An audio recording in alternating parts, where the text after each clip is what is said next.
Muito bem-vinda, Jéssica. Muito obrigado por aceitar o convite de vir até aqui virtualmente fazer uma apresentação para a gente.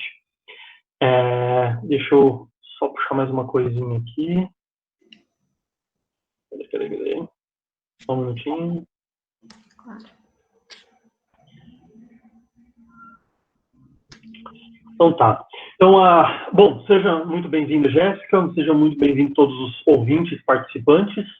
Para mais uma palestra, então, do webinar Todos Conectados, oferecido e organizado pelo CPGE, o Centro de Pesquisa e Extensão em Geotecnologias da UFSCar. Então, nós estamos hoje na nossa terceira palestra, com o tema de uso de sensor termal acoplado a um vante para o monitoramento de temperaturas de águas superficiais. A nossa palestrante hoje é a Jéssica Sampaio.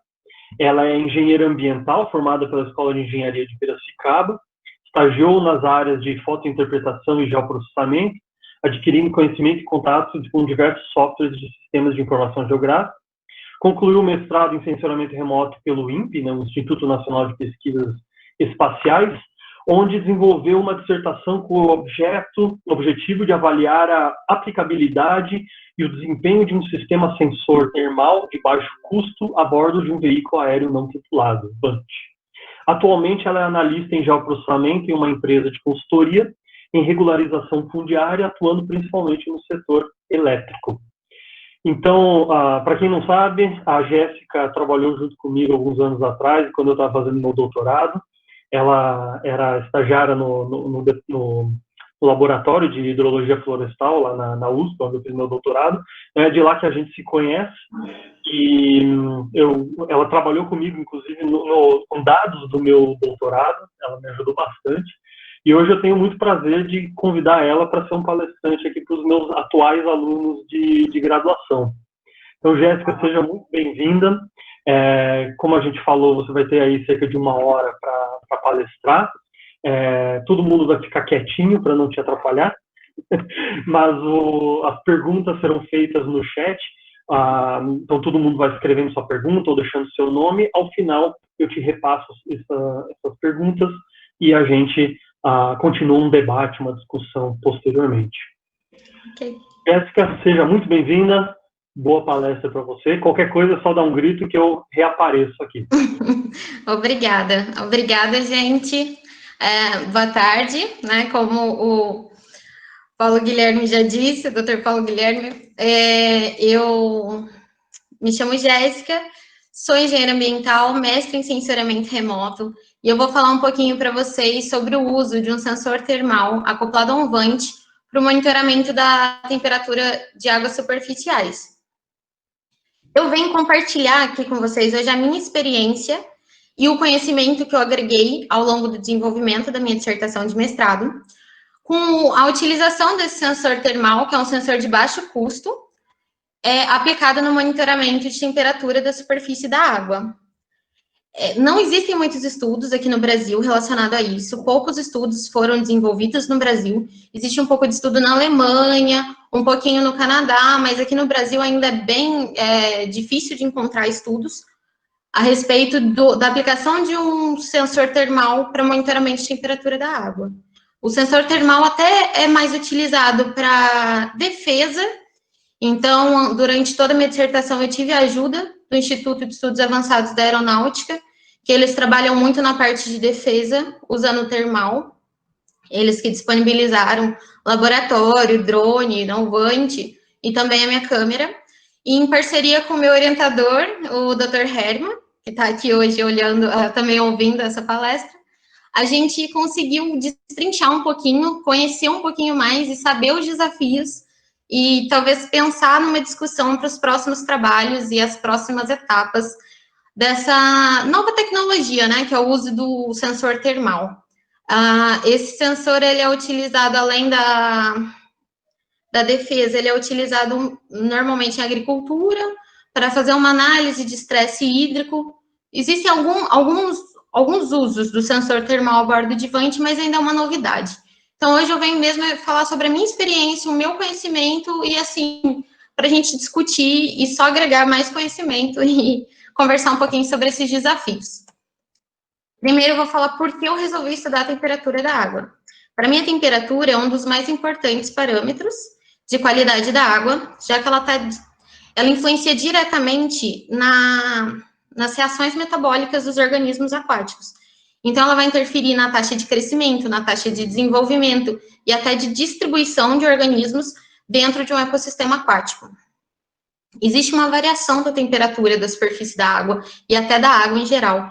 Essa variação ocorre espacialmente e também de maneira temporal.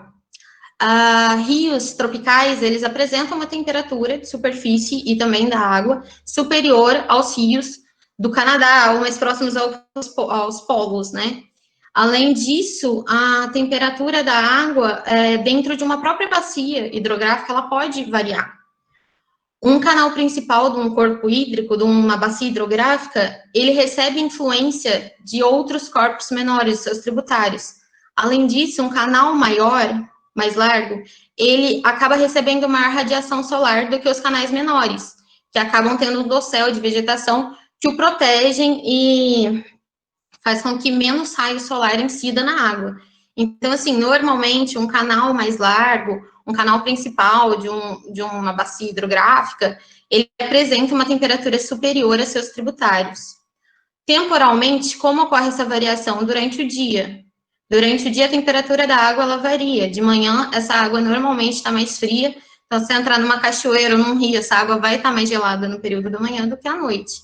E também ao longo das estações do ano. No verão, a água mais quente, no frio, no inverno, a água mais fria. E assim, essa variação é comum. O que acontece é que o lançamento de efluentes industriais e domésticos na água também podem causar alteração da temperatura.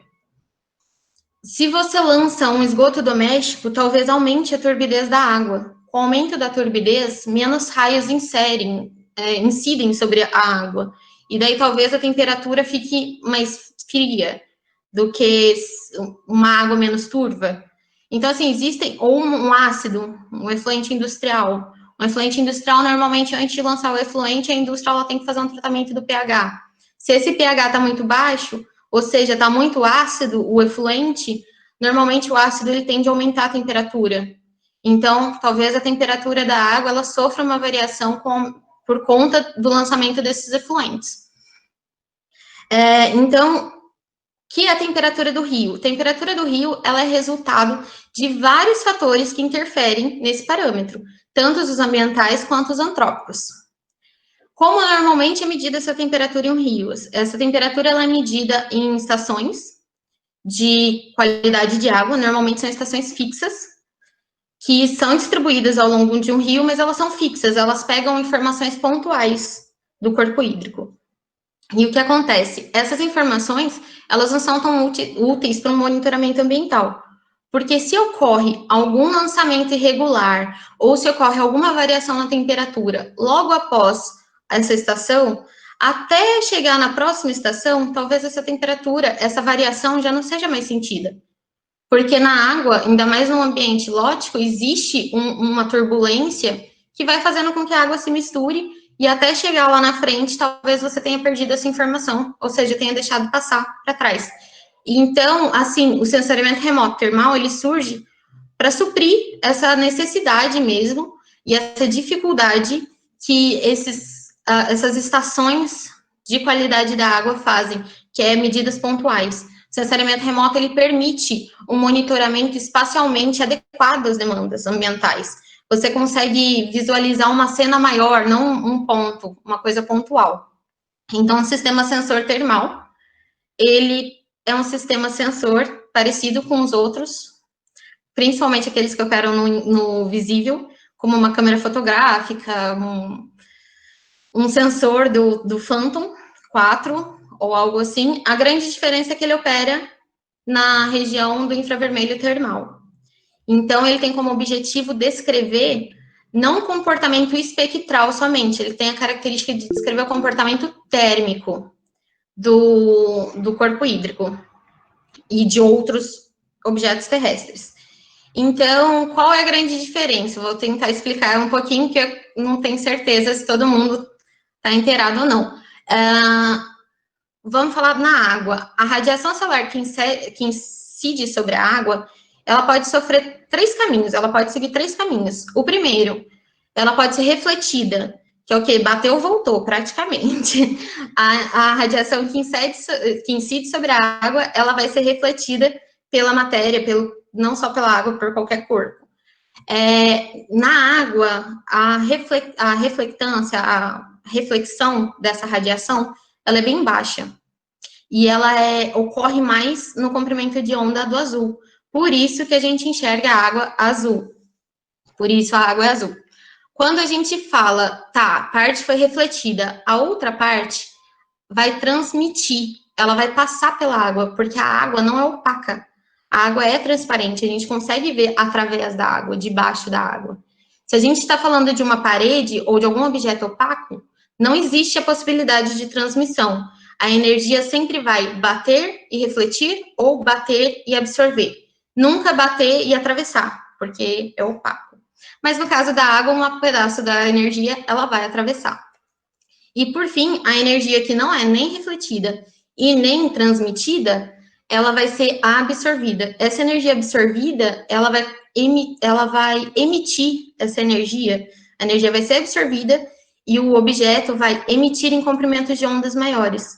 Ele vai emitir em forma de calor, mais ou menos, de energia, que é o que a gente converte em temperatura. Então, assim, a reflexão da radiação eletromagnética é o que a gente converte em cor, a transmissão desse raio por um objeto é o que a gente converte em nível de transparência do objeto, e o quanto esse objeto absorve e emite é o que a gente chamaria, é o que a gente converte em temperatura. Então, o sistema sensor termal, ele tem esse objetivo. O objetivo dele é identificar quanto dessa energia absorvida pelo corpo hídrico, por qualquer corpo terrestre, está voltando para a atmosfera. Então, o sensor termal, ele mede isso.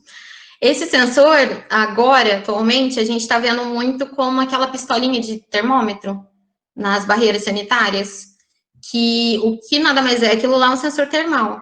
Com aquele sensor, você tenta identificar quanto de radiação eletromagnética eu estou transmitindo e converter isso na minha temperatura. Se essa temperatura está muito alta, eu falo que eu estou com febre. Se está muito baixa, está tudo bem, pode entrar na cidade, pode entrar no supermercado fazer as compras. Então, isso são exemplos de sensores termais. O sensor termal, quando acoplado, quando obtém informações aéreas, vistas aéreas, a gente consegue ter uma informação mais ampla de um cenário, e não somente de um objeto pontual. Então, assim, o uso desses sensores acoplados, aerotransportados, é muito útil para o monitoramento de ambientes, inclusive os aquáticos.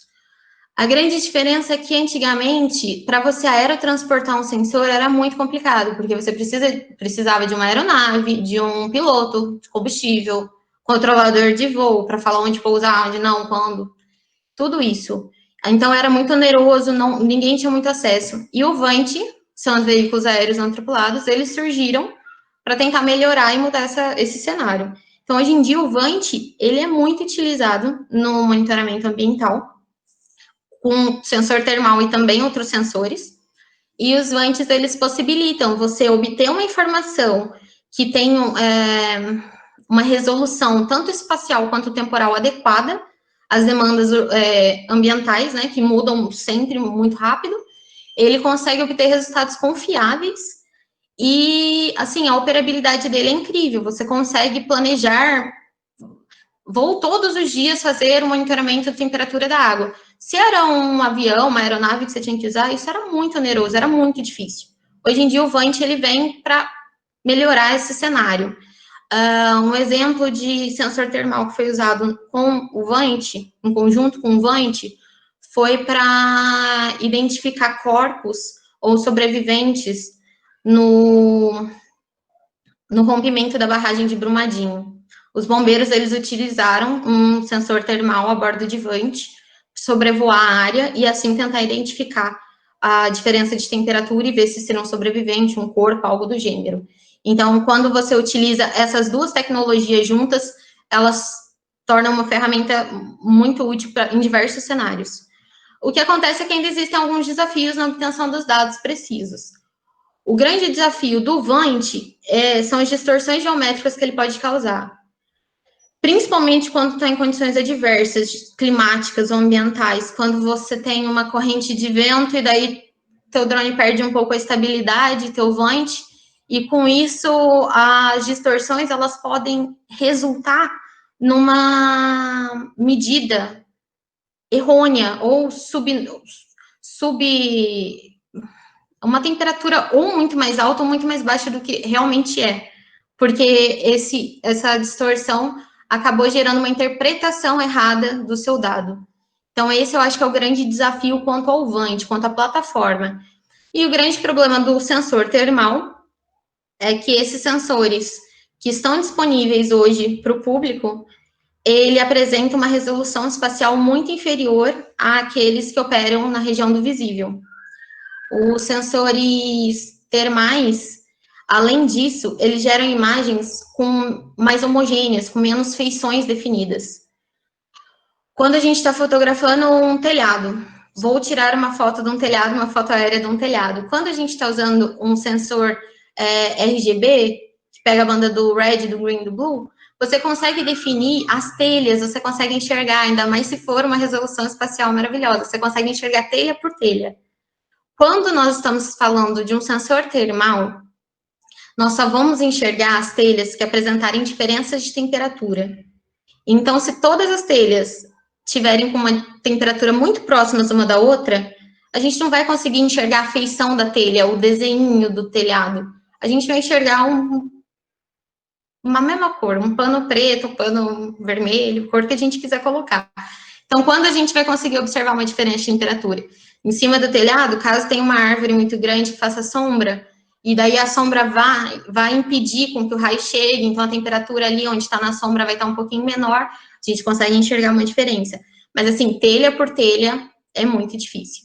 Então, acho que o grande desafio e o objetivo mesmo do meu trabalho era isso, era entender qual era a possibilidade, o que a gente conseguia obter com esses elementos que a gente tinha, esses materiais que a gente tinha na mão, que seria uma câmera de baixo custo, que é a FLIR Duo. A FLIR Duo, ela é da FLIR System, como o próprio nome diz, ela é dual, ela é uma multisensor, ela obtém imagens RGB e termais simultaneamente. Ela tem 2 sensores ali, 2 lentes, e ela obtém essas 2 imagens simultaneamente.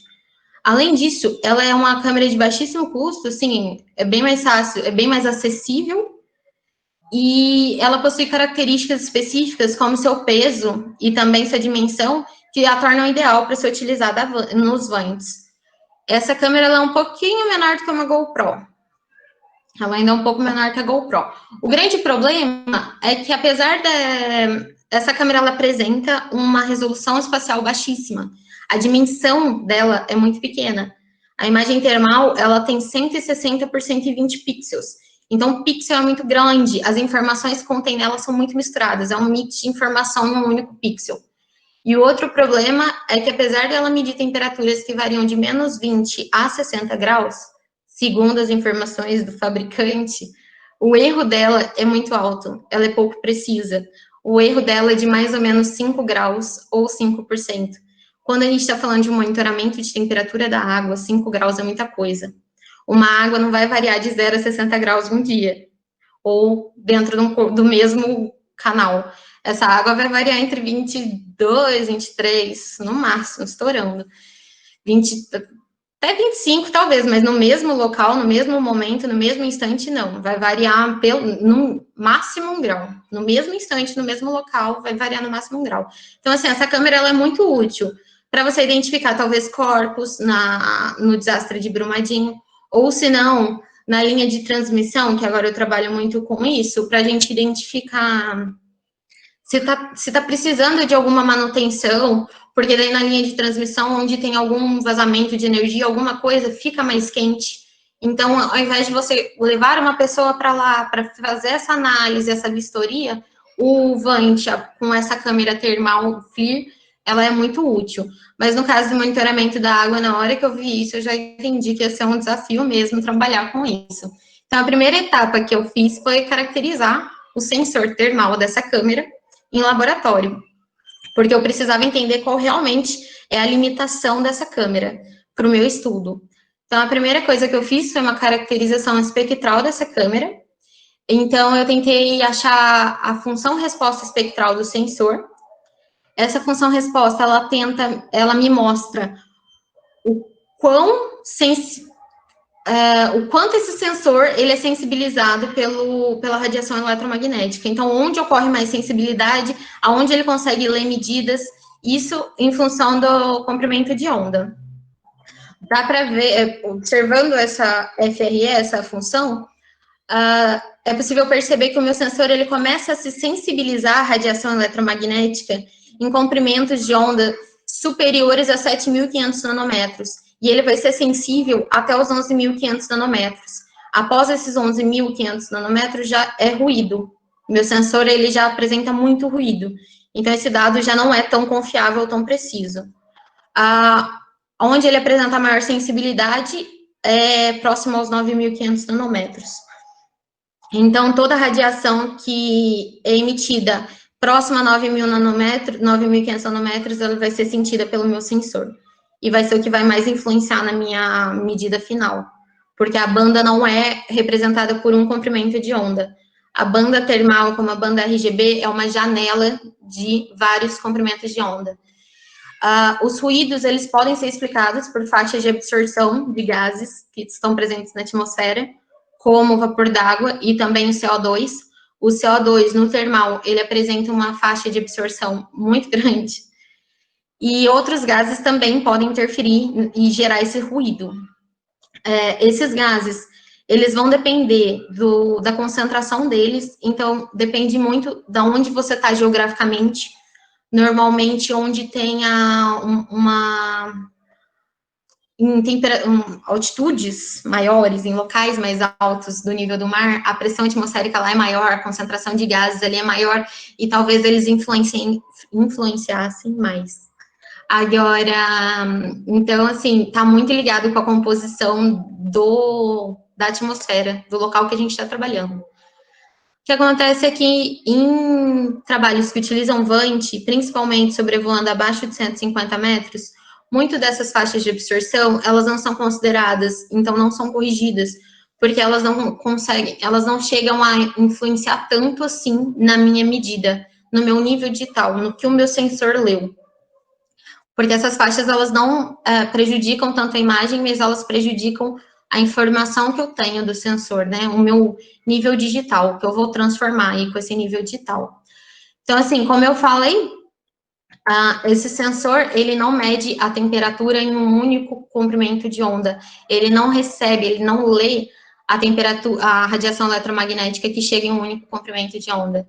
Ele recebe, ele capta em vários comprimentos de onda. E qual é a grande dificuldade? A dificuldade é que a água, como a maioria dos outros corpos terrestres, não são um corpo cinza e nem um corpo negro. Ele é um corpo real. Eu também não sei que vocês sabem um pouco sobre isso, mas o corpo negro é um corpo hipotético, onde tudo que chega nele, que incide sobre ele, ele absorve e emite. E ele emite 100% dessa energia ao longo de todo o comprimento de onda. E o corpo cinza, ele emite constantemente a mesma energia, mas não 100%. Por exemplo, 90%. Ele vai emitir 90% em todos os comprimentos de onda. Do 8.000 nanômetros até os 14.000 nanômetros, ele vai continuar emitindo constantemente 90%. O que acontece é que no caso dos corpos reais, isso não é possível, isso não é real. O corpo real, ele só emite um pouco do que ele absorve, um pouco do que incide sobre ele. E esse pouco, ele é variável ao longo do comprimento de onda. Então, é o que a gente chama de emissividade. A gente, para determinar a temperatura do corpo real, a gente tem que saber qual é a emissividade desse corpo. A emissividade nada mais é do que tudo que ele podia estar emitindo pelo que ele realmente está emitindo. É uma razão. E esse daqui foi o primeiro ponto que eu me toquei, que a água não é um corpo cinza, não é um corpo negro, ela é um corpo real. E como eu consideraria uma única emissividade para uma faixa espectral tão larga, né, que varia de 7.500 a 11.500. Então, aqui foi meu primeiro desafio, foi tentar entender como isso iria funcionar. E, para isso, eu comecei a tentar, eu fiz uma caracterização para entender qual era a capacidade do meu sensor em transmitir, em quantificar, quantizar a radiação eletromagnética que ele lia, que era a radiação que o corpo emitia, em nível digital. Então, assim, se for uma variação de... Se meu... Gente, exemplos. Se meu sensor... Se a minha água variasse, ela emitisse de 0 a 6.000 radiância ou temperatura, se ela variasse de 0 a 6.000 graus Celsius. Então, cada ND seria 1 grau. Então, assim, quando eu falo que minha imagem tinha 1 ND, ela teria 1 grau, 2 NDs, 2 graus, eu precisava entender como o meu sensor, ele ia distribuir essas várias radiações que ele ia lendo em níveis digitais, porque no final eu ia trabalhar com a imagem termal, com o nível digital. Então, eu fiz essa análise de como a radiância ela era transformada em ND, para eu transformar o ND em radiância novamente. E transformando isso, eu chegava no que eu sempre quis, que era transformar o meu nível digital em uma temperatura. Então, com o nível digital lido, eu conseguia retomar até uma temperatura. E essa equação que eu achei, o grande problema é que ela era para um corpo negro. A minha temperatura em graus Celsius ali seria uma temperatura de um corpo negro. Qual foi a solução para determinar, então, a emissividade da água? Apesar dessa emissividade não ser constante, em muitos projetos existem um método de você admitir que o teu corpo terrestre, ele é um corpo cinza. Ou seja, a variação é tão pouca de emissividade entre um e outro nanômetro que você consegue meio que manter uma constante. Então, eu adotei a minha água, o meu corpo hídrico, como um corpo cinza. Então, ela emitiu 0,99, essa era a emissividade dela ao longo de toda a minha faixa espectral que o meu sensor lia. Mas isso foi uma adoção, porque isso é uma hipótese, porque qualquer substância que tenha na água, ela vai acabar variando um pouquinho essa emissividade, porque cada corpo terrestre, tem uma emissividade distinta, diferente. Então, por fim, eu fiz a caracterização ainda espacial do meu sensor, que era para tentar entender qual é o menor objeto que ele podia ver. E, de acordo com o primeiro gráfico ali em azul, é possível observar que a MTF, que é a minha componente vertical, que é a tracejadinha, ela possui uma MTF maior do que a minha horizontal. O que isso significa? A minha componente, quando eu tenho dois objetos, um do lado do outro horizontalmente, a diferença entre eles, o degrau entre o preto e o branco, vai ser mais nítido do que quando eu tenho dois verticais. O vertical, ele vai ser um pouco menos nítido, um pouco mais embaçado, e não vai ser tão clara essa mudança de temperatura, ou de coloração, etc., que no caso seria a temperatura, né? Então, a somatória desses dois componentes me gerou uma MTF do meu sensor, e, de acordo com os valores obtidos dessa MTF, eu percebi que de 75 centímetros a 1 metro de distância do meu sensor, essa MTF já não variava mais. O que isso significa? Que a distância focal do meu sensor, ela varia entre 75 centímetros e 1 metro, está em algum local por aí. Só um exemplo, a distância focal da câmera do Phantom é de 24 milímetros. A do meu sensor era 75 centímetros a 1 metro. Estava em um intervalo. Então, assim, enquanto com o Phantom a gente consegue ver objetos muito menores e com muito mais precisão, muito mais detalhe, com sensor termal isso não seria possível, porque objetos muito próximos, muito menores, eles vão ser misturados em um único pixel. Então, assim, um pixel não vai ser um pixel puro somente da vegetação. Ele vai ser um pixel puro da vegetação com a água e com o solo e com tudo misturado. Então, esse é um grande desafio, é saber que nem todas as variações, elas vão ser nítidas, porque a informação que ocorre dentro de um pixel não é somente, não é de uma área pequena, é de uma área grande. É um pixel grande, então existe mistura ali de informação. Então, talvez se ocorra uma variação, uma do lado da outra, sei lá, mais próximo da minha margem está 10 graus, e um pouco mais para o centro do meu canal está 40 graus, mas os dois vão entrar no mesmo pixel, e esse pixel vai receber um nível digital de 20 graus, porque é uma mistura. Então, você acaba perdendo um pouco essas informações. Essa é a resolução espacial da câmera que eu utilizei.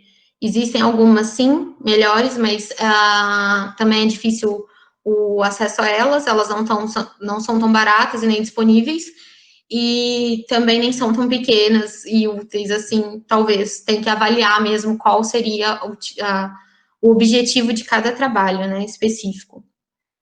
Depois que eu fiz toda essa caracterização e descobri o real limite da minha câmera, e já tinha desistido de algumas teorias que eu tinha, de que eu iria conseguir alcançar o mundo, a gente resolveu começar a implementar, a integrar a minha câmera a um Vant. O primeiro Vant que eu testei foi o Phantom, que era o que a gente tinha um acesso mais fácil.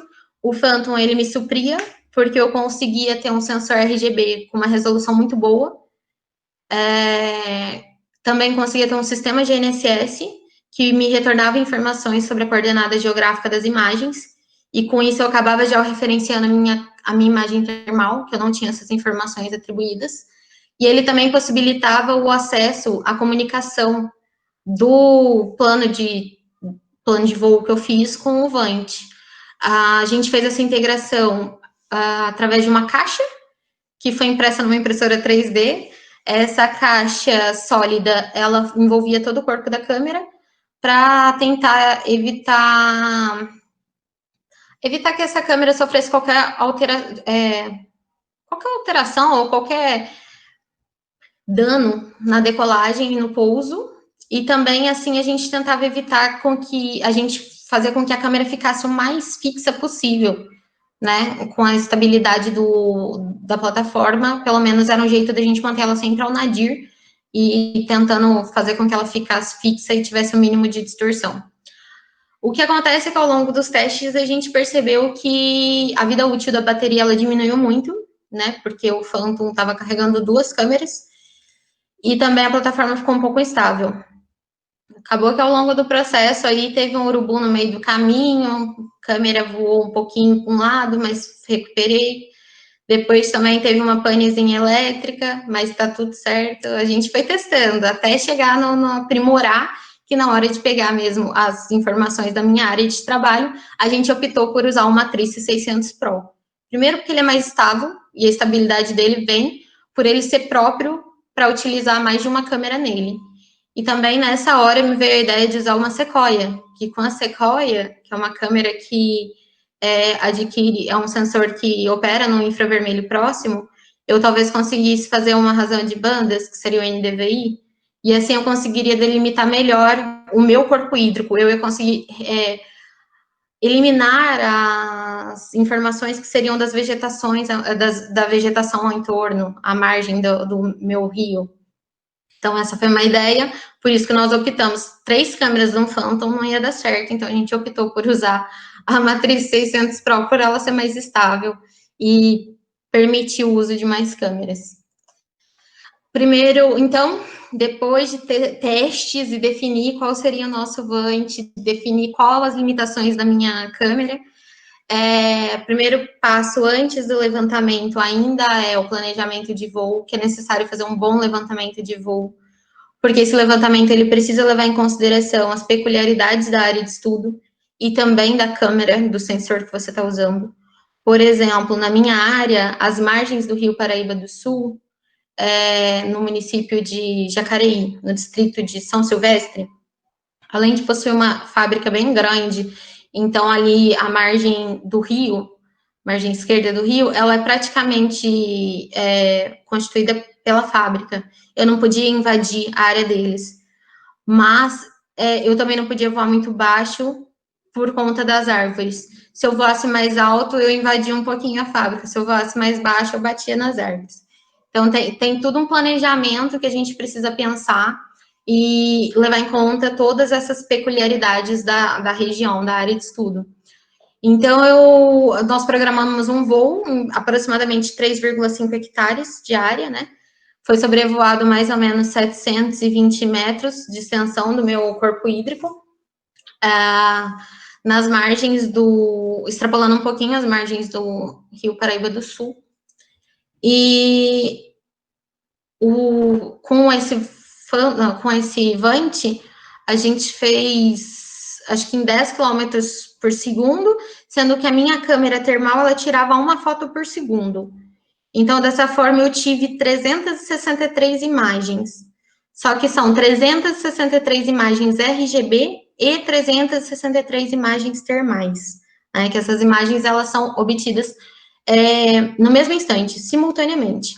Apesar de elas serem obtidas no mesmo instante, simultaneamente, ou seja, elas estavam sendo transportadas pelo mesmo Vant, na mesma câmera, no mesmo instante, na mesma posição geográfica, à mesma altura, elas não apresentavam, elas não imagiavam a mesma cena. E isso pode ser explicado por conta do campo de visão do RGB, que é maior do que o campo de visada do sensor termal. O que isso significa? O RGB, ele acabava enxergando mais do que o meu termal. Ele imaginava uma área maior, uma área mais larga do que a minha termal correspondente. Essas daqui são as mesmas imagens, a termal e a RGB. E a termal, ela enxerga um pouquinho mais da margem do que a RGB. E além disso, a grande diferença da dimensão. Por incrível que pareça, a minha termal é aquele pontinho pequenininho preto ali, que é uma imagem de 160 por 120 pixels. Enquanto a RGB é uma 1920 por 1080 pixels. Então, assim, ao identificar informações relevantes em uma área tão pequena, onde um polígono, ele representa uma área do terreno tão grande, ali tem muita mistura de informação, é muito mais difícil você conseguir identificar ponto homólogo ali, ou informação de um único objeto, de uma única feição.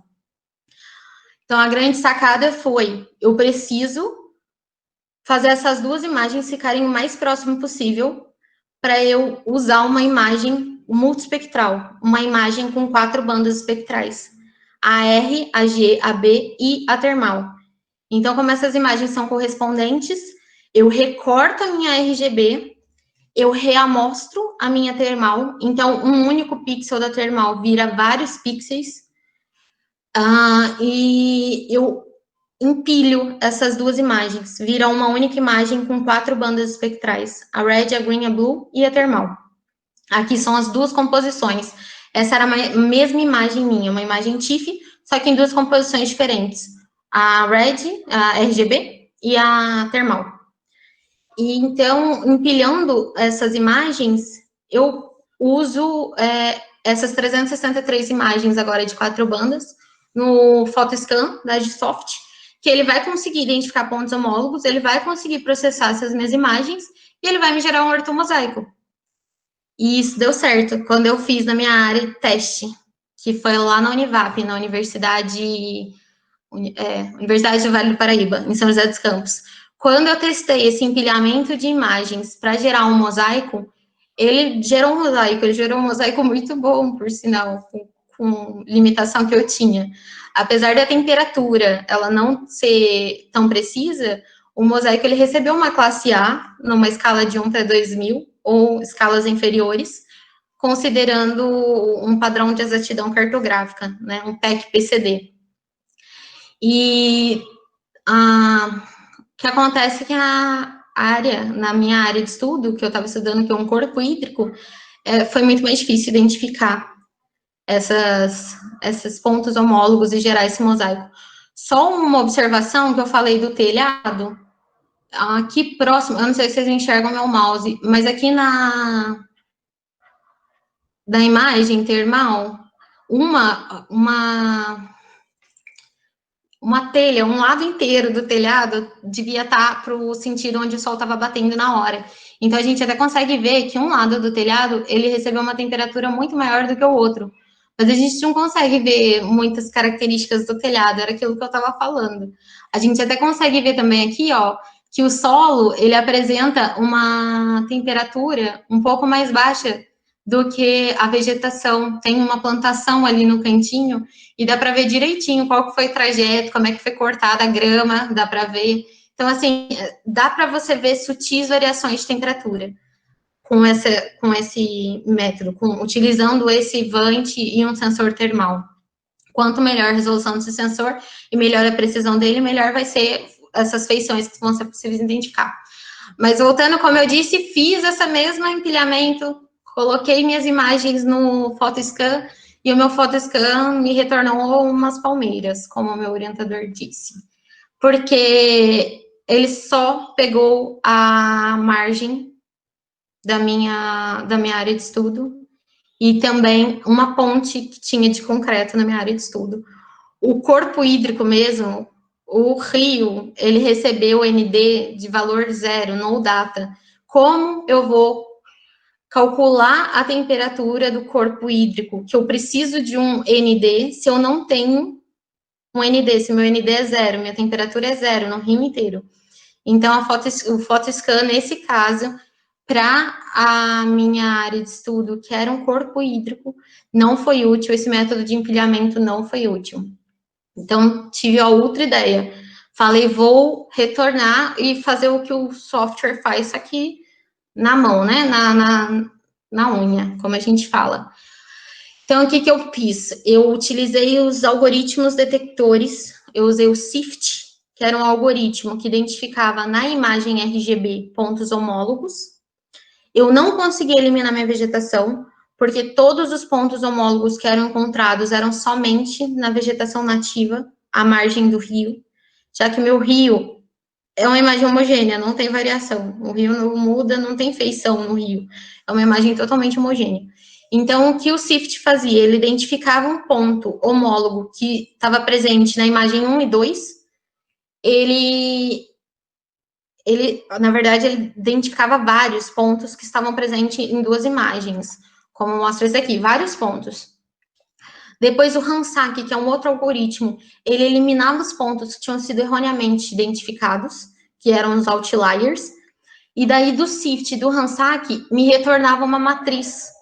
Essa matriz, o que ela tinha? Era uma matriz de homografia, que é aquela que corrige, é tipo a aerotriangulação. Você fala, você rotaciona isso, faz aquilo. E essa matriz, ela me retornava com os pontos também com a coordenada dos pontos. Então, por exemplo, na imagem 1, o ponto da coluna 2 e linha 3, ela bate com o da coluna 2 e linha 4, da segunda imagem. Então, o que eu fazia? Eu pegava essa coordenada, 2, 3, 2, 4, falava para o termal, o 2, 3 é igual ao 2, 4, se unam, casem aí. E nisso eu fui fazendo o casamento das imagens. O grande problema é que nem sempre como eu não pude pegar um pedação da margem que ficava próximo à fábrica, nem sempre eu tinha vegetação num lado do rio, numa margem do rio. E com isso, a minha matriz ela era corrigida, as minhas imagens elas eram corrigidas erroneamente, já que elas não eram bem distribuídas, os meus pontos. Nesse caso aqui, desse slide, percebe-se praticamente todos os pontos homólogos, eles estavam no único lado. Então, ele não tem informação suficiente para corrigir a outra margem, para esticar a imagem conforme ela deveria. Ele até encaixa uma imagem sobre a outra, mas a outra margem ficava perdida, ficava solta. Quando eu encaixava duas imagens, eu usava esse mosaico de duas imagens para identificar novos pontos homólogos entre esse mosaico e uma terceira imagem. E assim eu ia. A imagem de 3 ia para uma quarta imagem, um mosaico de 3 ia para uma quarta imagem, e assim eu fui fazendo. Só que com esses erros, já que não estava tão preciso assim os meus pontos homólogos, como, por exemplo, nesse outro slide, que o algoritmo, ele identificou a reflexão do sol na água como um ponto homólogo, e isso ocorria em todas as imagens. Então, se fosse assim, todas as imagens, da imagem 1 à imagem 20, não tem pontos em comum. Toda vez que eu acrescentava mais imagem ao meu mosaico, mais erro era somado, e com isso ficou definido que não valeria a pena a gente utilizar um mosaico de 363 imagens, porque teria tanto erro somado naquele mosaico que não ia valer a pena. Então, nesse momento, a gente optou por fazer uma análise de variação de temperatura em mosaicos pequenos, constituídos de 2 ou 3 imagens, e também em imagens, em só uma imagem, e só uma imagem pontual do rio. Aqui, dá para ver também outro mosaico criado, já era um mosaico de 2 imagens, tentando identificar mais pontos homólogos numa terceira imagem. E aqui, por exemplo, aqueles lá eram todos RGBs, porque eu usava o RGB para identificar as imagens. Aqui seria a minha imagem termal, a partir dessa mosaicagem, né, que a gente utilizou. Então, aqui dá para ver a ponte, tem uma vegetação e o resto só água. Eu tenho muita pouca feição mesmo nessas imagens. Analisando a variação de temperatura, agora que eu consegui converter o meu nível digital em temperatura, eu vou analisar. Daí nós descobrimos que a lente, ela também tem uma distorção radial muito grande. Ou seja, sempre a minha temperatura no centro da imagem vai ser muito maior do que nas bordas. Esse foi um dos motivos da gente ter desistido de fazer um mosaico muito grande, porque cada vez que eu adicionava mais imagem, ao invés de eu adicionar alguma informação útil, eu só adicionava o ruído da borda da minha imagem, que sempre era inferior, sempre. Então, assim, a minha imagem no centro, ela recebeu uma maior temperatura, porque a minha câmera, ela tinha essa distorção, ela era redondinha, então, assim, a lente, a parte central, ela recebia muito mais radiação do que a borda, que estava mais escondidinha. Então, essa temperatura, nesse caso, desse mosaico que eu avaliei, que eu analisei, toda a variação de temperatura, pouquíssimas puderam ser relacionadas à variação do corpo hídrico em si, que ocorre no corpo hídrico, e sim ao erro, a distorção radial da minha câmera, ou então ao erro que era adicionado toda vez que nova imagem era inserida, era casada nesse mosaico. A variação aqui da minha temperatura, né, se a gente pensar longitudinal, dá para ver que a ponte apresentou a maior temperatura, então, assim, realmente, a variação da ponte para o corpo hídrico é válida, foi muito válida. Agora, as outras, três faixas que ele identificou como variação de temperatura, na verdade, era só o erro da minha imagem que foi se repetindo. E quando a gente analisa ela transversalmente, de margem a margem, a gente consegue sim identificar algumas variações, mas é mais relacionado à vegetação, porque a diferença entre a vegetação e a água era tão maior, tão superior, que qualquer variação que ocorreu dentro da temperatura da água, ela não foi sentida, ela não foi estatisticamente significante para você falar assim, aqui ocorreu uma mudança de temperatura. Essa daqui é uma outra imagem que eu identifiquei. Ali, sim, essa foi uma imagem que eu consegui falar. Essa diferença de temperatura vem de um fluxo com uma temperatura superior ao resto do canal, ao resto do fluxo do canal hídrico. Dá para ver, inclusive, no RGB, tem uma manchinha no RGB que dá para ver direitinho esse fluxo, ele subindo o rio. Então, aqui, no destaque aqui, né, dá para ver a mancha, o fluxo, e também dá para ver como essa temperatura, ela vai se dissipando ao longo do canal.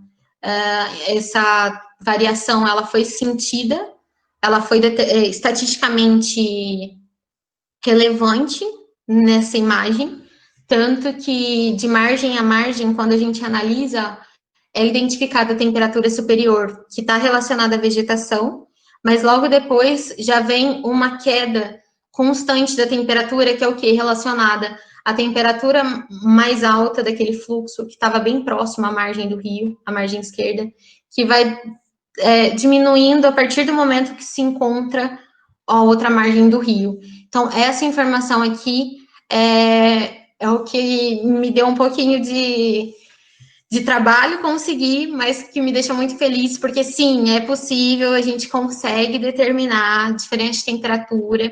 Quando a gente está falando de uma diferença muito grande, como uma ponte de concreto e uma água, qualquer diferença no rio não vai ser sentida. Quando a gente está trabalhando com sensor, com essas distorções radiais, vai ser necessária a utilização de algum filtro ou algum tratamento de processamento mesmo de imagem que melhore, que torne esse meu dado mais confiável, mais fiel, porque esse meu dado ele não é preciso, meu dado de temperatura, pelo menos. A gente precisa estudar um pouco mais, entender um pouco mais como é a emissividade da água e de outros corpos terrestres, como essa emissividade ela varia de acordo com o comprimento de onda. E assim, em relação ao meu processamento e todas as coisas que eu descobri, eu tenho um pouquinho discutido, e também queria discutir com vocês, a adoção de outras estratégias, que talvez eu pudesse já ter adotado nesse meu trabalho e pudesse ter dado certo, mas assim, eu acho que tudo é válido para a gente aprender. Então, por exemplo, eu aumentar a sobreposição. A minha imagem, ela não consegue mesmo identificar ponto homólogo na água. Mas talvez em outro caso, numa vegetação, ou em alguma coisa assim, você aumentar a sobreposição, você faz com que todos os pequenos objetos, eles apresentem maior representatividade, assim, você consegue ter mais informação dentro de um pixel, apesar desse pixel estar mudado, e assim você consegue identificar mais pontos homólogos. Então, assim, um voo cruzado, ele vai aumentar o número de imagens, ele vai possibilitar novas interações para você identificar mais números, mais pontos homólogos. O que acontece é que, aumentando a sobreposição, você acaba aumentando o número de imagens e fica mais oneroso e mais difícil você processar essas imagens. Eu cheguei a processar mais ou menos por 60 horas as minhas imagens termais, por serem multiespectrais, elas davam um pouquinho mais de trabalho. Meu computador nunca mais se recuperou, ele reclama todo dia. Ele faz um barulhinho agora que ele nunca fazia. E, por exemplo, o que eu decidi depois, né, que eu falei, nossa, por que não fiz? Extrapolar um pouco mais o limite do curso d'água? Se é na vegetação e na margem do rio, que é onde a gente vai conseguir ponto homólogo, se você extrapolar um pouquinho mais sua área de estudo, para você implantar uns pontos de controle à margem do rio, quem sabe você não cria ponto homólogo e não facilita o processamento dessas imagens. Por fim, eu acho que talvez relacionar os dados do posicionamento do Vant no momento da aquisição da imagem com o meu centro da imagem, principalmente utilizando o GNSS preciso, como o RTK, por exemplo, ele me facilitaria eu, pelo menos, sobrepor essas minhas imagens, se elas fossem georreferenciadas, se cada imagem minha tivesse um registro, uma informação de coordenada geográfica. Pelo menos, talvez o meu software entenderia mais onde elas estão localizadas, é que essas minhas imagens, elas não tinham essa informação. Essa informação, ela vinha de outra imagem, que era do Phantom, ou do Matrice, de um sensor que tinha essa informação, entendeu?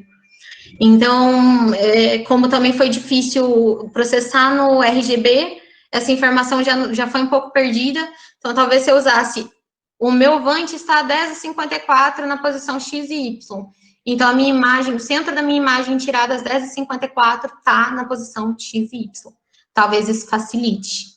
E, por fim, eu acho que eu realizei esse levantamento meio-dia, e talvez realizar esse levantamento no final da tarde, início da noite, fosse facilitar o processamento e até aumentar o número de feições, porque meio-dia, a maioria dos corpos terrestres, não, todos os corpos terrestres estavam recebendo muita radiação eletromagnética, né, vindo do Sol.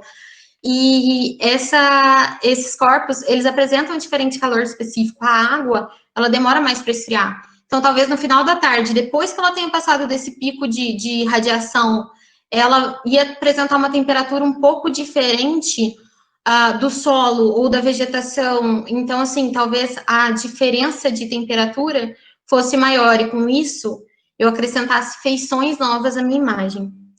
Além disso, ia evitar aquela reflexão lá, né? Aquela reflexão do sol na minha água e também do céu. Gente, é isso. Agora eu vou abrir um pouquinho aí para as perguntas, se alguém tiver alguma dúvida. Eu, como já disse, eu agradeço muito a oportunidade de estar aqui e falar um pouquinho para vocês, com vocês. Eu aprendi muito, muito nessa dissertação. Eu espero ter passado só um pouquinho do que eu consegui para vocês, do que eu aprendi para vocês. E eu quero que vocês aí pensem e discutam e, quem sabe, desenvolvam novos métodos e consigam alcançar resultados cada vez melhores para a gente ir agregando informação, né? E é isso. Muito obrigada. A joia, Jéssica, muito obrigado pela tua palestra. Foi muito boa, muito esclarecedora. O pessoal gostou. Eu fiquei surpreso, bastante interessante mesmo. Eu nunca trabalhei com imagens termais em Vant. A minha experiência foi muito tempo atrás de ter trabalhado com Landsat. Mas fiquei bastante satisfeito com os teus resultados e até com os tropeços que você teve, que servem aí até como um aprendizado para quem quiser retomar, né, ou replicar o teu trabalho. Nós temos algumas perguntas. Eu reforço aqui para o pessoal, podem deixar o nome aí ou podem deixar as perguntas que eu vou repassar para a Jéssica. Jéssica, eu também tenho as minhas próprias perguntas, mas eu sempre deixo para o final, tá? E, por favor, eu não sei como é que está o seu tempo, se você, a hora que você quiser encerrar e dar um fim, também tá válido, tá? Mas vamos lá. A Luara Meirelles te faz uma pergunta aqui. A quantidade de vegetação no entorno do curso d'água pode causar interferência na temperatura da água? Pode. Pode, foi uma das coisas que eu falei, que existe essa variação, inclusive, entre um corpo hídrico maior, né, um canal maior e um canal menor. Primeiro que ela pode causar mesmo na vida real, sem ser no sensor sentido. Porque um dossel muito fechado, muito denso de vegetação, ele acaba impedindo que o raio solar entre, ou menos radiação incida sobre a água, e isso pode diminuir a temperatura do rio. Não diminuir, mas a temperatura pode ser menor, onde esse dossel é mais fechado do que em um dossel mais aberto. E quando eu estou falando disso, medido por um sensor, isso pode sim alterar por conta daquilo que eu falei. Existe um mix de informação que o pixel lê. Então, assim, talvez a minha temperatura da água não seja aquela, mas como tem um pouco da informação da vegetação misturada com a da minha água, ali nas margens, a minha temperatura, ela vai ser elevada por conta da influência da vegetação. E não em si só por conta da temperatura da superfície da água, entendeu? Então, assim, nessas duas coisas influencia. A Bruna pergunta se você chegou a fazer a ação real do rio, com um termômetro, uma sonda, e o sensor termal. Sim, eu fiz no momento que eu estava fazendo o levantamento aéreo, eu estava lá num barco no meio do Paraíba do Sul, pegando com um sensor, com uma sonda, as medidas de temperatura da superfície da água. As medidas de temperatura, elas não foram tão precisas. O que eu li, a realidade em campo, com que o meu sensor me deu, e muito é por conta da precisão da câmera mesmo, que era 5 graus ou 5%. E o outro tanto foi por essa dificuldade que a gente tem, que sempre admitir que é um corpo cinza, associar que a vegetação não está influenciando tanto assim na minha temperatura da superfície ali, mas na verdade tá. Então, assim, meu pixel é uma mistura de várias informações, né? Tanto da vegetação. Então, eu fiz essa comparação, na minha dissertação tá mais explicadinha, quantos pontos eu peguei, quais pontos eu peguei, mas não obtive uma precisão tão grande na minha medida de temperatura. Tá. E me espanta quando você fala, né, que tem um erro aí de 5%. Pensarmos de 0 a 100 graus, são 5 graus para cima ou para baixo. É muita coisa. É para você ver se está tendo queimado ou não. Eu falo, porque não tem. Assim, é muita coisa, mas realmente é ainda uma dificuldade que a gente tem. São sensores disponíveis no mercado com preço acessível para a gente fazer essas pesquisas, né? Então, eu trabalhei com o que a gente tinha mesmo, porque não era o ideal. Desde o princípio, a gente falava, tá. Se a gente estivesse fazendo uma analogia agora com esse tempo de pandemia, né? tá todo mundo medindo temperatura. Pô, 5 graus a mais, você está condenando a pessoa para estar com Covid positivo. Tá morrendo já, né? Com 31 graus de temperatura. É isso aí, imagina, você chega, você tá com 45 graus, se já tiver com 40 de alta, você imagina você com 45 graus de temperatura. Fala, meu, morreu, tá fazendo o que em pé, né? É isso mesmo. Curiosidade, agora eu já vou emendar uma pergunta minha. Mas existem equipamentos mais precisos no mercado para embarcar com um drone, um BUT? Existe. Inclusive, uma sucessora minha lá no INPE, que começou esses trabalhos com termal a bordo de Vante, ela usou um outro sensor. Agora eu não lembro, eu não sei se meu orientador está aí, se o Herman está aí, pode me ajudar. Mas existe, ele tinha uma precisão melhor, não também maravilha, mas era uma precisão melhor. Só que ele, a primeira vez que a gente utilizou ele, foi meio que em parceria com as pessoas que estavam tentando vender, sabe? Então foi uma disponibilização, porque ele é meio carinho, bem mais caro do que a FLIR. A FLIR, eu vi aqui que tem uma pergunta, a FLIR custa mais ou menos uns, acho que dois e pouquinho, não é tão absurdo assim. Tá. Beleza. Eu pulei uma pergunta, será? Que eu acho que tinha o do preço mesmo. Alguém tinha perguntado o custo, né, dessa câmera FLIR. Então é por volta de uns 2.000? É isso? Eu acho que uns 2 e tanto, Agora eu não lembro, na época eu pesquisei direitinho, mas eu sei que custa menos de 3 e o resto é bem superior, assim. Até o Vante, né, o Matriz 600, ele é bem mais caro do que a câmera. A câmera não era uma coisa cara, absurda. Caro né, gente? Mas assim, não era absurdo. O relativo é caro. Aqui é Herman. Boa Oi, tarde. Herman. Boa tarde. Jéssica, você se referia ao trabalho da Natália, talvez? Ou aquele Da Luana. Da Luana, é. Bom, aquele ali foi um sistema alemão, né, de alta precisão, né, feito na Alemanha, e claro, o que é feito na Europa é a base de euro, é bem mais caro, é bem mais preciso, né? E nesse meio tempo, eu passei, nesses dias, aliás, para você, Jéssica, né? Comparação de 3 câmaras.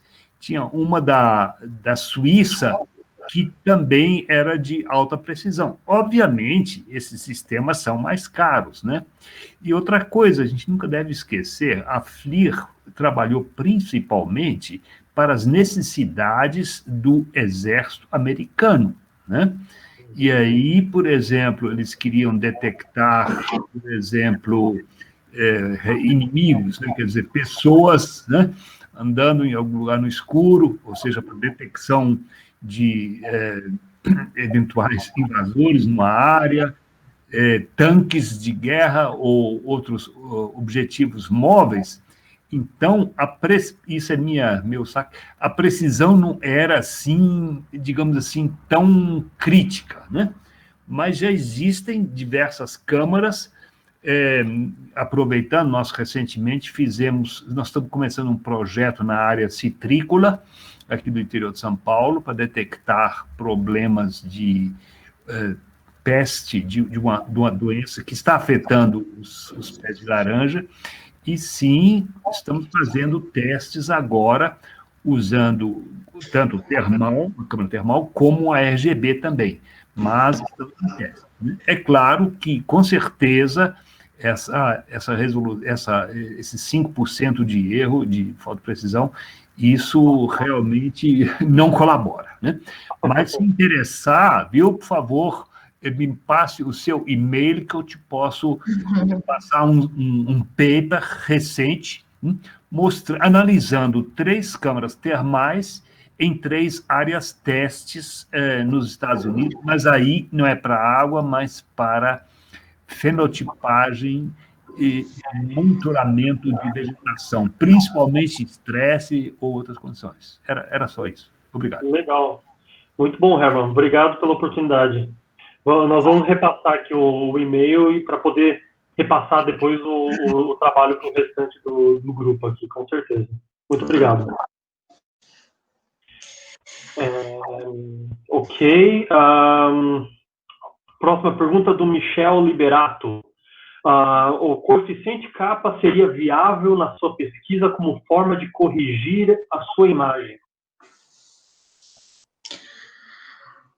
Uma pergunta que eu não tenho certeza se eu sei responder, porque agora eu preciso me policiar o molinho para não te chamar de apelido, né? Mas assim, porque o coeficiente kappa seria para a gente analisar a classificação de uma imagem, né? A gente usa muito, eu usei com você nos artigos no artigo que a gente fez, que era para analisar quão correto estava a nossa classificação supervisionada lá do uso e ocupação de solo. Então, nesse caso, talvez se a gente classificasse, se a gente falasse mesmo que existia uma classificação de, talvez, uma variação de temperatura de 0 a 10, de 20 a 30, então, sim, classificamos a imagem, daí talvez o índice kappa fosse útil para a gente analisar o quão essa classificação nossa está correta. Agora, como eu não classifiquei, são coisas pontuais de cada pixel me retornou uma temperatura, eu acho um pouco difícil, porque como eu vou ter informação de um pixel em campo, é muito difícil obter essa informação para eu fazer esse índice kappa. Eu não sei se era isso. Perfeito. Eu entendo também mais ou menos da tua forma, na tua linha de pensamento, Jéssica. Mais uma pergunta aqui do José Matheus. O receptor GNSS embarcado no seu VANT era um receptor de navegação ou de dupla frequência, L1, L2? O pessoal está aprendendo sobre sensoramento remoto. Estou percebendo. Eles estão usando o palavreado deles agora, viu? Mas você quer saber que eu não sei? Porque, assim, eu sempre fiz... Todo o meu estudo foi em parceria com a galera do IAV, que é o Instituto de Estudos Avançados da Aeronáutica. Então, eu não peguei num controle, eu não voei, não. Era o capitão Marielcio com o tenente Cláudio. Então, assim, quem fez toda essa estrutura, quem montou... O VANT era deles, a câmera era deles. Então, quem montou toda essa estrutura foram eles. Eu falei, por favor, voa aqui. Por favor. Então, assim, eu não tenho certeza. Hoje em dia eu trabalho com isso. A minha empresa, ela faz regularização, a gente faz trocentos voos por dia para regularização fundiária, só que a minha empresa é constituída 90% de cartógrafos, então eu fico o quê?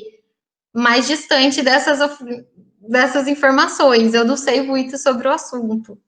Mas eu posso tentar descobrir com o capitão Marielcio e daí eu repasso para vocês essa informação. Legal, ótimo. Pelo que eu vi do teu equipamento, o Matriz 600 provavelmente é dupla frequência. Eu acho que ele tem um RPK, ele tinha uma anteninha. Não necessariamente foi feita a correção pós-processada, mas talvez tenha sido feito, assim. Pelo menos o equipamento tem a capacidade para isso. Sim. Pessoal, se alguém mais tiver alguma pergunta, por favor, mande aí. Mas eu já vou emendar algumas coisinhas aqui, Jéssica. Eu fiz as minhas anotações aqui junto. Primeira coisa, eu não conhecia o teu trabalho. Eu acredito que você teve esse problema de encontrar pontos homólogos justamente porque você voou baixo e muitas imagens tuas pegavam só água. E aí você não pegava margem, e aí as fotos que pegam só água, esquece. Uhum. Nós tivemos problemas parecidos quando a gente voa muito baixo sobre plantação de milho ou plantação de soja, onde a paisagem é muito homogênea. E aí você não consegue ter mesmo tendo uma boa sobreposição, você não consegue encontrar pontos homólogos. Então, a forma mais fácil de corrigir isso aí provavelmente seria voar mais alto, né? E o plano de voo ser no mesmo sentido do rio, para você garantir que você não pegue nenhuma imagem só de água. Eu acredito que seja possivelmente uma solução.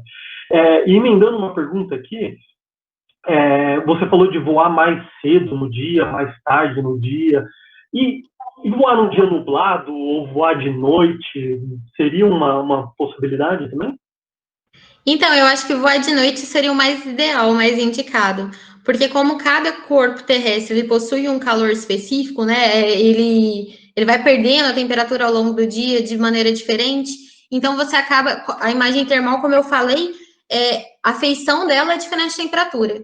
Não adianta ser triângulo, bolinha, quadrado. Se tiver a mesma temperatura, você só vai ver a mesma coisa, não tem mudança, assim. Então, qual é a maneira de você mudar? É você tentar fazer com que a temperatura na tua cena varie o máximo. Quando seria a maior variação? Talvez à noite. Ou talvez, eu acho que no final da tarde. Porque à noite pode ser que já tudo tenha meio esfriado. Então, assim, no início da noite, o final da tarde, talvez aí esteja o pico de variação entre o solo, o solo esfria muito rápido, né? E daí a água demora. Então, talvez nisso eu criasse mais feição. Mas eu tive a oportunidade de voar uma vez lá, porque como eu estava pegando simultaneamente as imagens de barco, né? As imagens das temperaturas com barco. Então, eu tive que, e também todo o meu trabalho foi feito em parceria com o IAV, eu tinha que meio que combinar o barqueiro com o IAV, então, assim, eu não tive a possibilidade de repetir como eu gostaria de ter repetido essa aquisição das imagens várias vezes. Porque a gente só vai descobrindo as dificuldades quando a gente pega e fala, nó, e agora? O que eu vou fazer? Daí você fala, não, vou tentar fazer isso. Daí você tenta fazer isso e fala, não, ainda não, parece que não foi, vou tentar fazer aquilo. E nisso você fica. Daí acaba que sai o quê? Um terceiro mestrado, né? Porque... Bom, tem o doutorado agora pela frente. Então... Guilherme, legal. Fala, posso fazer uma pergunta? Uma perguntinha. Ô, Jéssica, parabéns pela apresentação, excelente, viu? Obrigada. Eu queria saber sobre um curso d'água represado. Né? Você chegou a comentar no início aí que, por exemplo, muito efluente no curso d'água, vamos imaginar o rio Tietê, vai. Muito efluente no curso d'água, a gente tem mais sedimento, e você falou que o pH mais baixo, né, mais ácido, isso reflete na temperatura da água, né? No caso, assim, então, o curso do rio Tietê, numa situação, e depois que ele é represado, então forma a represa, tem uma superfície de contato maior, né, uma área superficial, aliás, maior, né, mas, por outro lado, os sedimentos, há uma decantação dos sedimentos, então a água fica mais transparente. Não sei se você chegou a observar alguma coisa nesse sentido, ou algum trabalho nessas pesquisas suas que mostra se tem alguma variação na temperatura da água, de um curso d'água, no caso do exemplo que eu citei do Tietê. Nesse momento que ele é represado, tem uma diferença de temperatura com o corpo principal do curso. Então, como eu disse, assim, aqui no Brasil é muito difícil achar projetos, trabalhos que falam sobre o assunto.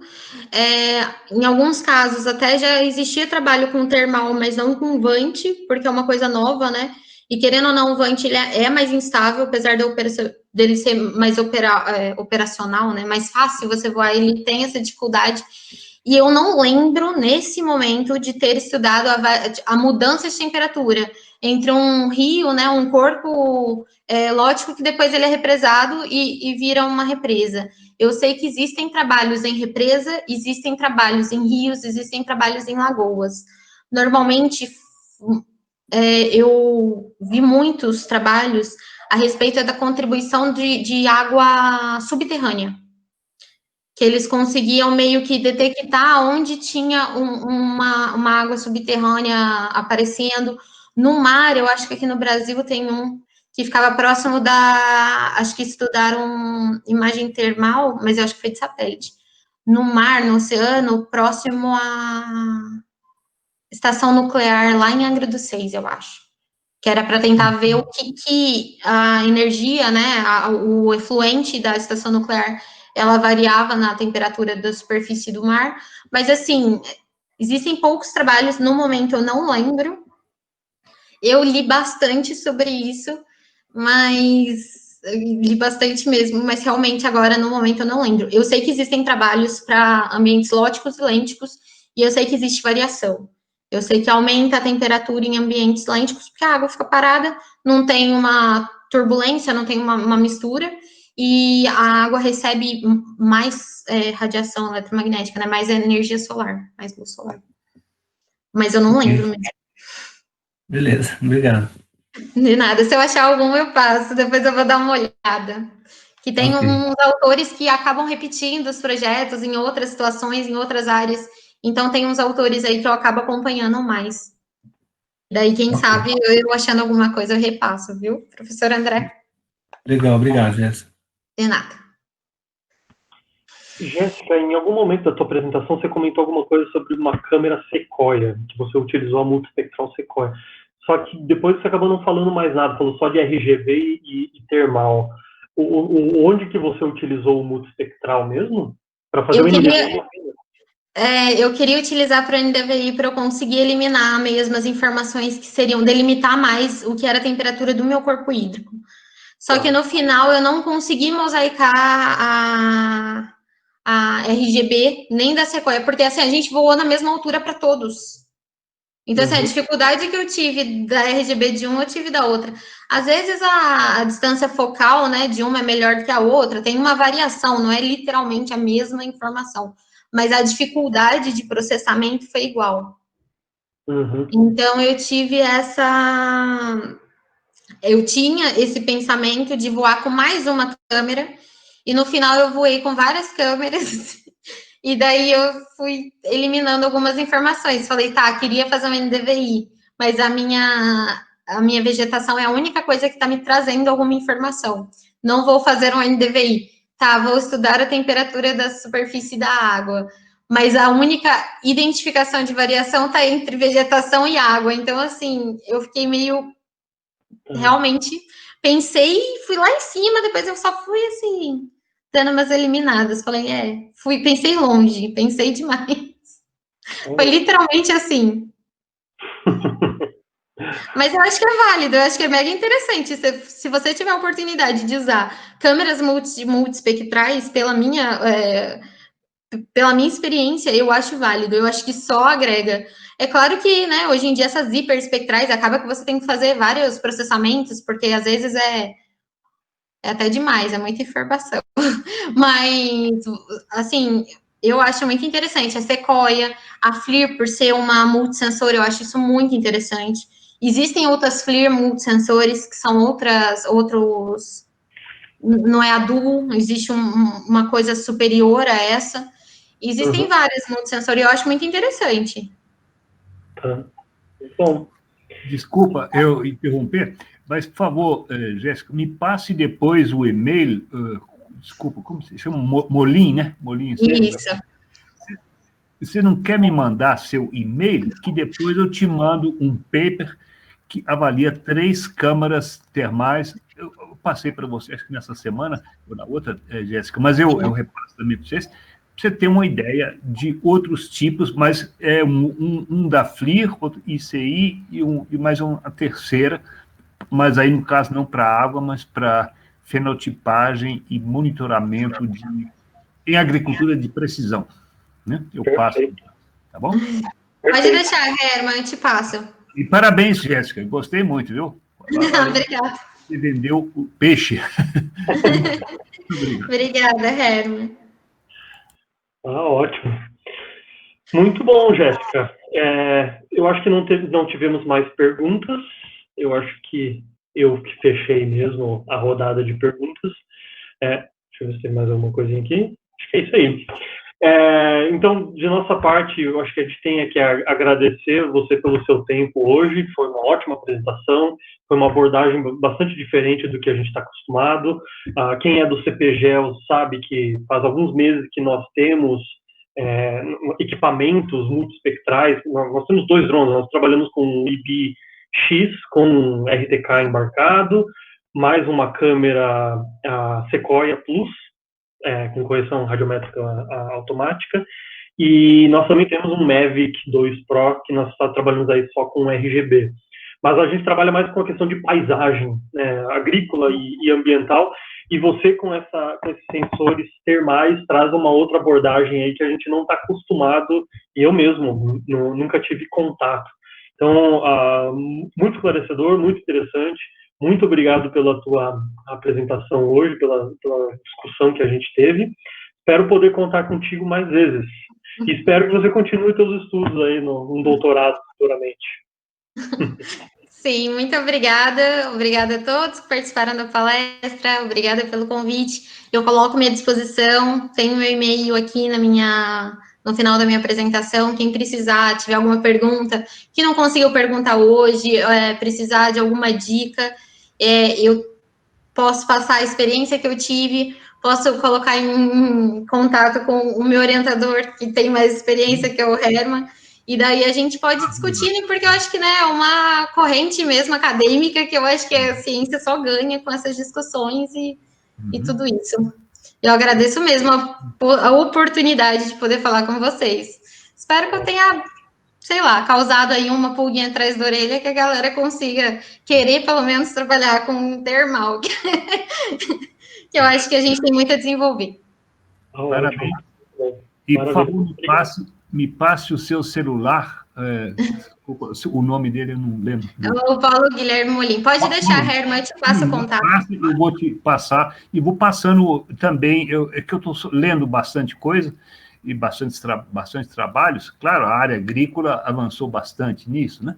E principalmente controle de pestes, de doenças.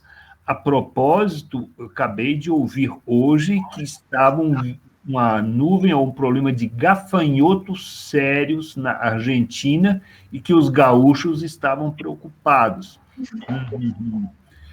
Mudança climática está mandando lembranças. Pois é.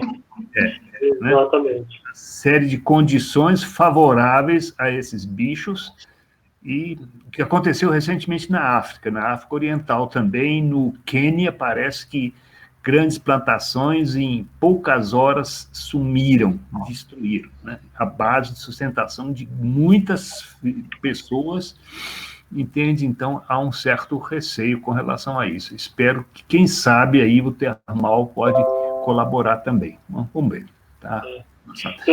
E pensar que 2020 está só na metade ainda, já estamos tendo essa.